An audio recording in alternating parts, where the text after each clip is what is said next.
I'm Dave Brown, and those scenes at the first should give you some sort of flash as to what we're going to be talking about today. We're not going to be creating any monsters, Frankenstein style, but we are going to be talking about basic electricity. When you've completed this session, we hope you'll be able to answer two questions. What is electricity, and what can electricity do? Do you understand what happens when a light switch is turned on and the light glows? Energy has found a path through the switch and to the bulb. As you probably know, energy is just the ability to do work. This ability to do work is also labeled power. Energy can exist in many forms. In the case of the light, the electrical energy finds a path to the light bulb, where it's converted into heat energy and light energy.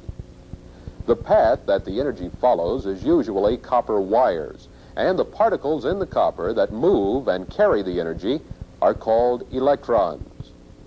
These little particles called electrons are very important. They are one of the basic particles that exist in all the materials that make up this earth. The word material, or matter, is used to describe anything, such as a rock, a stick, a piece of metal, anything which takes up a space and has a weight which can be measured. The whole universe is made up of kinds of matter. Each kind of matter is made up of tiny particles called atoms. The atoms are so small it's hard for us to picture them. For example, if each of the atoms in this grain of sand were the size of a grapefruit, then this grain would be a cube approximately 60 miles on a side. All atoms consist of a nucleus, or center, and electrons, which surround this center and travel in orbits around it in much the same way that the moon travels around the Earth. In some types of materials, these electrons can be pushed from one atom to another with very little effort, thus causing the electrons to move along in the materials. These types of materials are called conductors. In some other materials, the electrons are very hard to move away from their nucleus, and these materials are called non-conductors or insulators. Some examples of conductors, or materials whose electrons are easy to move, are silver, copper, and aluminum. Some materials whose electrons are relatively fixed to their nuclei and therefore are non-conductors are glass, rubber, and plastics. How electricity travels on a conductor can be illustrated with a sketch such as you see here. If we can imagine a tunnel through a mountain as being a copper wire, and the electrons in that wire are represented by ping pong balls, and every little crevice is filled with ping pong balls. Then if we push another ball in here, since the tunnel is completely full, one is shoved out the other end. As you can see, there are so many balls involved overall that the movement of any one ball out here in the center of the tunnel is very slight, while the action from one end to the other of the tunnel is practically instantaneous. The same is true with a wire conductor. Since the electrons are in orbit around each individual atom, if we push one additional electron on this end, one is pushed off the far end. This is practically an instantaneous movement in electricity, since electricity travels with the speed of light, which is 186,000 miles per second. In the case of a wire, there are so many electrons involved that it's hard for us to visualize exactly what is happening. There are many million times more electrons in this short length of wire than there would be ping pong balls in the whole tunnel. For example, a 60-watt light bulb requires the flow of about 3 quintillion electrons every second. Now, that number is so large I had to look it up in a dictionary to determine what to call it. Here's what it looks like written out. 3,000,000,000,000,000,000,000,000. That's a 3 followed by 18 zeros. Yet there are so many electrons in the copper wire in the average light cord that while lighting a 60-watt bulb, the movement of any one electron, or any one ping pong ball here in the middle, is only approximately 1 inch every 10 minutes. The force that moves these electrons along the wire is called the electromotive force, or EMF, and is measured in volts. A good analogy would be pressure in a water pipe. The voltage being likened to the pressure, and continuing the analogy, the rate of flow could be likened to the rate of flow of current in a wire, which is measured in amperes. Also, the friction in the pipe would be similar to the resistance to flow that is in a wire. Way back in 1727, George Ohm discovered that there was a relationship between the values of the voltage, current, and the resistance in a particular wire. This mathematical formula became known as Ohm's law and is a basis for many electrical calculations. The formula is voltage equals current times resistance. As you see here, the letter E has been taken to stand for voltage. I represents current in amps, and R represents resistance. These are standard letters and will be commonly used throughout most electrical formulas. Current is measured in amperes, or amps as the term is usually shortened to. Resistance is measured in ohms. Since E equals IR, it is also true that R equals E over I, or the resistance is equal to the voltage divided by the current.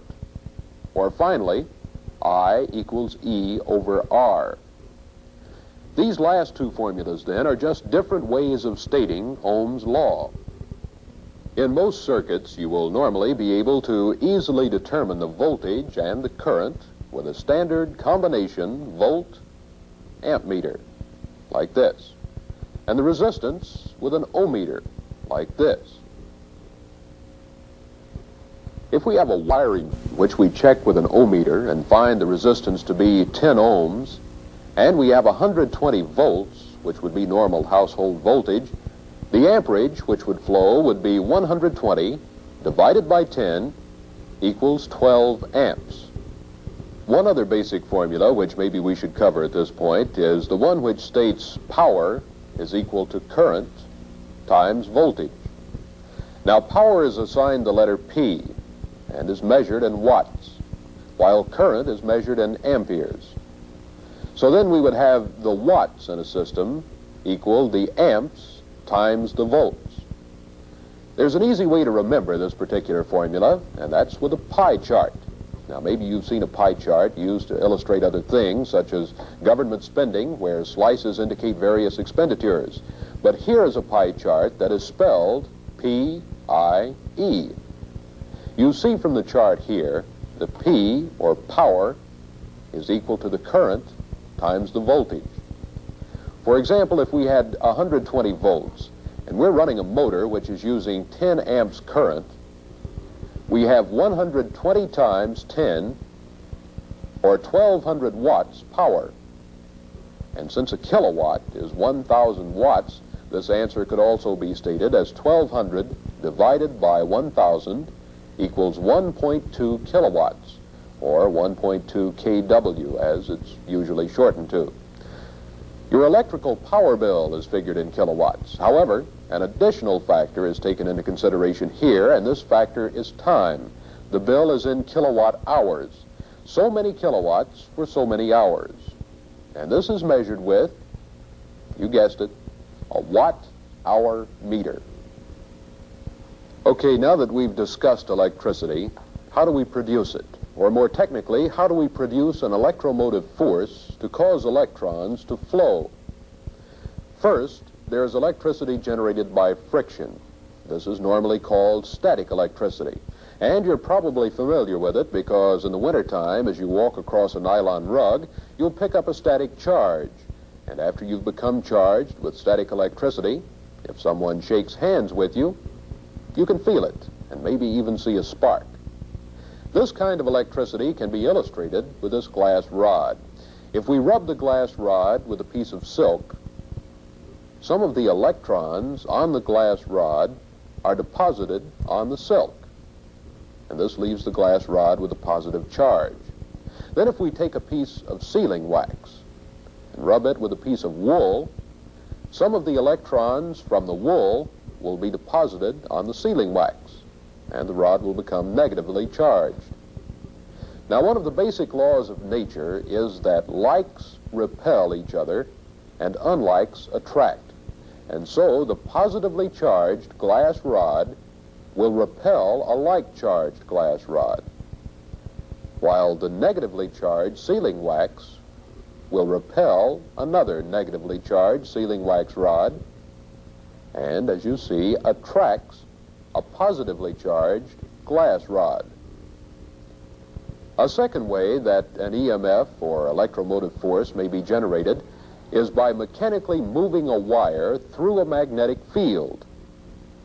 But first, we will have to explain a magnet and a magnetic field. Each minute atom in a material is in motion and therefore creates a small magnetic field. But because, as in this illustration here, these atoms normally are arranged at random, there is no tendency to reinforce each other. So the material has no external magnetic attraction. But if we subject some material, such as steel, to a strong magnetic field, such as that generated by an electric coil, we cause these particles to align. And this then gives the steel an external magnetic force, which means we have created a magnet. A magnet, then, is a piece of material in which the atoms have become aligned so that they, in concerted action, create a force which is external to them, and this external force is called a magnetic field. You're familiar with the properties of a magnet as you see them in a tack hammer or in a Boy Scout compass. The field which a magnet generates can be demonstrated by placing a piece of paper over a magnet and dropping iron filings on it. And as you see here, the iron filings align themselves along the magnetic lines of force which are external to the magnet. Also, when current is passed through a wire, a magnetic field is formed around the wire. And this can be demonstrated with this flashlight battery. When we pass current through this wire, as you can see, it then forms a magnetic field which has attraction for the iron filings. On the other hand, if, as shown in this illustration, we take a wire and pass it through a magnetic field, an EMF, or electromotive force, will be generated. When we move the wire upward, as shown by the arrow, current flows in this direction. If we move the wire downward, current flows in the opposite direction. Using this technique in its simplest form, we can illustrate generating electricity. We merely take a loop of wire, which we rotate in a magnetic field. This is the magnet. When this wire moves upward, current flows in this direction. While at the same time this wire is moving downward, current flows in the opposite direction. Once the loop passes the vertical, then the direction of current flow will reverse. So as we see in this sketch, a loop in a magnetic field rotating will cause the current to flow first in one direction and then in the other. This reversal of current is called alternating current, or AC. And vice versa in several ways. Alternating current will be covered a little more in detail in Electricity Part 2. It suffices to say at this point that most of the electrical current used throughout the United States is alternating current and is generated basically as we have just seen. A third method of generating an EMF is chemically. In this case, we have two different metals which we immerse in a solution which is called an electrolyte. And when the two metals are connected with a conductor, such as a copper wire, current will flow from one to the other. Now, Benjamin Franklin, back about the year 1746, in his experimentations, made an assumption that the current flows from positive to negative. And this theory was taken as a fact for many years, and a number of older textbooks still use it. But actually, the flow is from the negative to the positive side when a battery is being discharged. Today there's a term called conventional flow, which is the old Franklin way of stating direction of flow, although present-day theory shows that the flow is actually in the opposite direction. Electricity from chemical action is always direct current, and the average person's most contact with this type of electricity is in the common automobile battery or in the so-called dry cell flashlight battery. I should point out here that actually the dry cell battery is not dry, and were it completely dry, it would not operate. It's just simply a wet system which is enclosed. In this case, the electrolyte is a paste, as you can see here. A fourth method of producing electricity is the photocell. This makes use of the property of certain materials which are light sensitive, and when they're exposed to light, an EMF is generated. The stronger the light, the stronger the EMF. A common application for this phenomenon is in a light meter. As you see here, this light meter registers by swinging the needle when exposed to either more or less light. With this system, relatively small amounts of current are generated. In this case, it's just enough to swing this little needle. A fifth method of generating current is the thermoelectric system, which makes use of the fact that when two different metals are twisted and or welded together at both ends, and one end is heated while the other is at a lower temperature, a flow of electrons will occur. Many different materials have been used, one of the more common pair being the one we see here, of copper and constantan.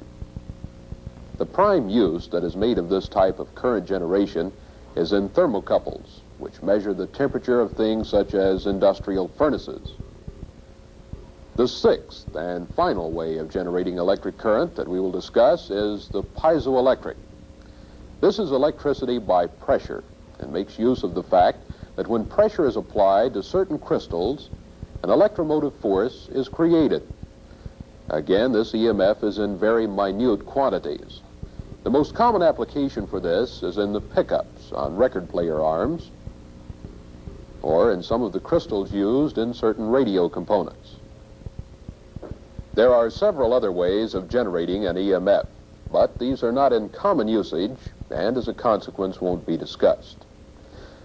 This concludes Basic Electricity Part 1, which is a prerequisite for Basic Electricity Part 2. In Part 2, we will have a further discussion of AC. I'm Dave Brown for Teletrain.